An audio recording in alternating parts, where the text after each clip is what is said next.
नमस्कार।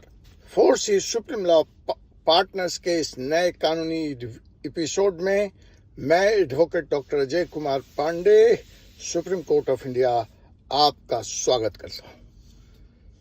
सन 2025 की शुरुआत हो चुकी है। सुप्रीम कोर्ट बीते वर्ष में लगातार किसी न किसी मुद्दे को लेकर चर्चा में रहा, कंट्रोवर्सीज में रहा। एक बड़ा मुद्दा जो इस वक्त सुप्रीम कोर्ट के सामने है वो है उसका फैसला कि देश में अब किसी भी मस्जिद, कब्रिस्तान, दरगाह की खुदाई नहीं हो सकती, का सर्वे नहीं हो सकता। अब इस फैसले से एक वर्ग का कहना है कि यह कैसा न्याय है। एक तरफ संविधान में आप बराबरी की बात करते हैं, कानून की नजर में हर कोई बराबर है, न्याय का अधिकार है।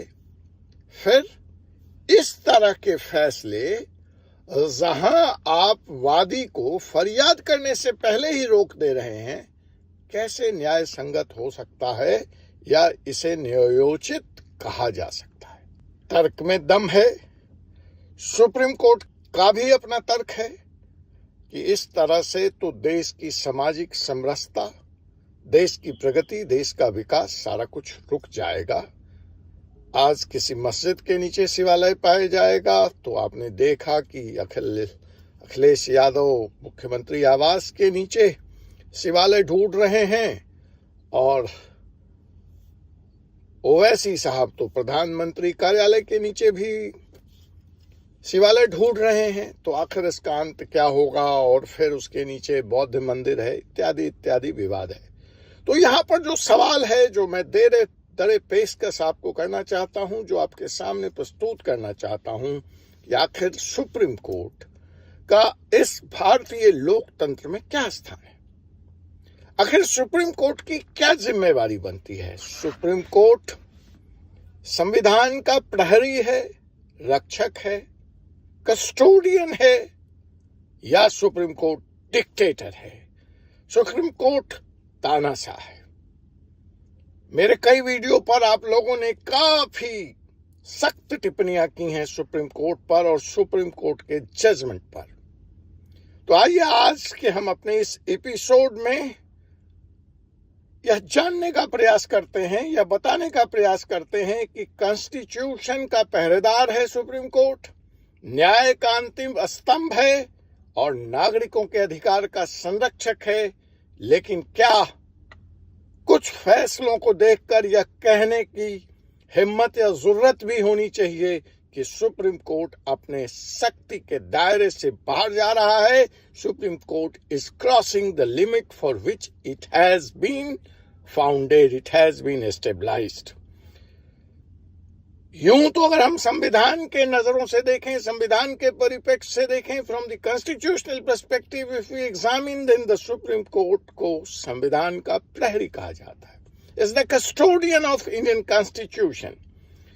यह न सिर्फ कानून की व्याख्या करता है बल्कि जब जब हमारे मौलिक अधिकारों पर प्रहार होता है तो सुप्रीम कोर्ट आगे आकर हमारे उन फंडामेंटल राइट्स के लिए लड़ता है, खड़ा होता है।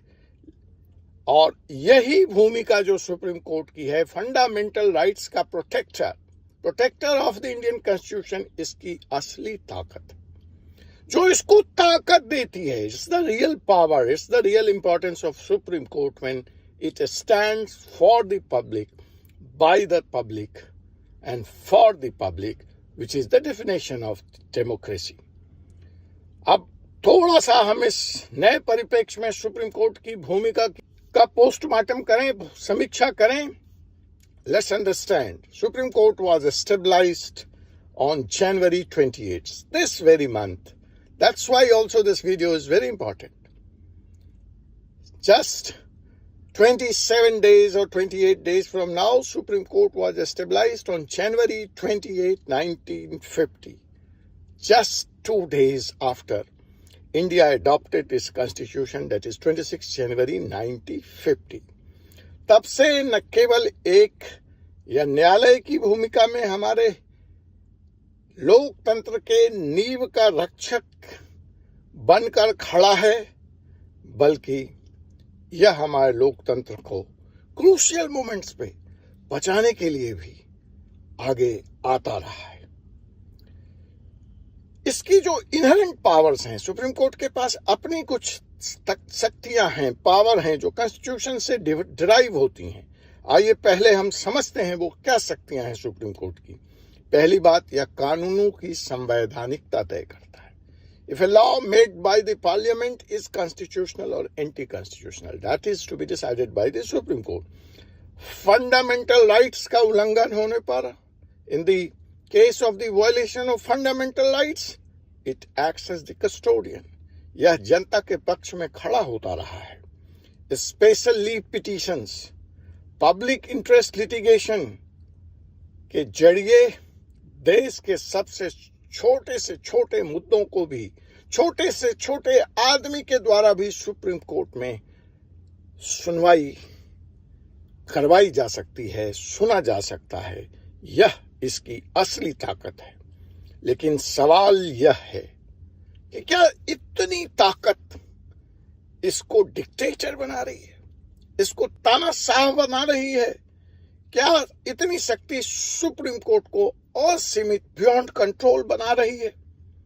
अगर हम केशवानंद भारती केस से लेकर अयोध्या जजमेंट तक के इतिहास को देखें तो हमने यह देखा है कि सुप्रीम कोर्ट ने कई बार देश के इतिहास को मोड़ने का काम किया है। लेकिन at the same time the critic says कि यह कभी कभी अपनी सीमाएं भी अतिरेक में लांघ जाता है। It crosses it's boundaries, it crosses it's power. So now let's discuss what kind of judgments make us to say that the Supreme Court crosses its power. It behaves often sometimes in dictatorial fashions. आखिर वो कौन से ऐसे फैसले हैं जिसके कारण supreme court पे यह एलिगेशन, यह इल्जाम, यह तोहमत लग रही है? तो पहला केस जो है केशवानंद भारती केस 1973, जिसमें ये बहुत इंपॉर्टेंट है। अगर आप लॉ के विद्यार्थी हैं, कानून से आपका पाला पड़ा है या पढ़ता है या आप जानता हैं, तो केशवानंद भारती केस 1973 का बहुत ही बेसिक और फंडामेंटल जजमेंट है, जिसमें बेसिक स्ट्रक्चर डॉक्ट्राइन को डिफाइन किया गया, लेट डाउन किया गया। The supreme court laid down the basic structure doctrine and limited the parliament power to amend the constitution. Parliament मनमानी नहीं कर सकता। आप कॉन्स्टिट्यूशन को स्टेबलाइज प्रोसीड्योर से अमेंड तो कर सकते हैं, but it can't be whimsical. It can't be anything under the sky. It has to be within the basic structure of the doctrine of the Constitution. That's came from Keshwanand Bharati case. Second case, which led to allegations over Supreme Court, which led to finger pointing, that was Sabrimala case 2018. In the Sabrimala case, the Supreme Court allowed all women of all ages to enter the temple, which sparked nationwide protest. So it acted in the interest of the women. Before this judgment, the entry of women to the Sabrimala temple was restricted. Supreme Court did away with that. Third, Supreme Court is often alleged of indulging into judicial activism in cases like environmental protection. It has stepped in to fill gaps left by the executives. And one such decision is scrapping diesel vehicle after 10 years of being in use and petrol vehicles after 15 years in use. Sometimes I find it very illogical, the timeline, because there may be a case that a vehicle may be 10 years old or 15 years old, but hardly would have run few kilometers. And there could be a vehicle in 10 years or 15 years knocking thousands and thousands and lakhs of kilometers. Anyway, so this judicial activism also leads to controversies and pointing of fingers on the Supreme Court. However, इन फैसलों ने लोगों के अधिकार को सुरक्षित किया है, वहीं सुप्रीम कोर्ट के शक्तियों के दुरुपयोग पर भी सवाल उठाया है। मौलिक अधिकारों की रक्षा सुप्रीम कोर्ट की अहम जिम्मेवारी है, लेकिन पीआईएल के बढ़ते मामलों ने फ्लिमजी पीआईएल सुप्रीम कोर्ट पर दबाव भी बढ़ाया है। Critics argue that some PILs are frivolous, wasting the court time, लेकिन PIL ही वह माध्यम है जिससे गरीब और वंचित लोग न्याय के करीब आते हैं, और वही तो सुप्रीम कोर्ट का काम है। Critics call it judicial overreach। जब कोर्ट ऐसे मामलों में दखल देती है जो सरकार या संसद का काम है, तो यह ओवररीच के दायरे में आता है। सपोर्टर्स कहते हैं यह जरूरी है जब सरकार अपने कर्तव्यों में असफल हो। खैर, यह विवाद का विषय है।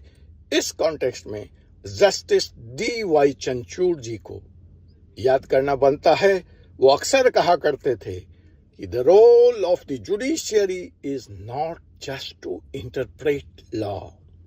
न्यायपालिका का काम सिर्फ कानूनों की व्याख्या करना नहीं है, but also to ensure justice for the people. लेकिन इस सेइंग के पीछे, कर्टन के पीछे, पर्दे के पीछे, चंद्रचूड़ जी के इस बयान के पीछे जाकर सुप्रीम कोर्ट के हर हस्तक्षेप को जस्टिफाई भी नहीं किया जा सकता।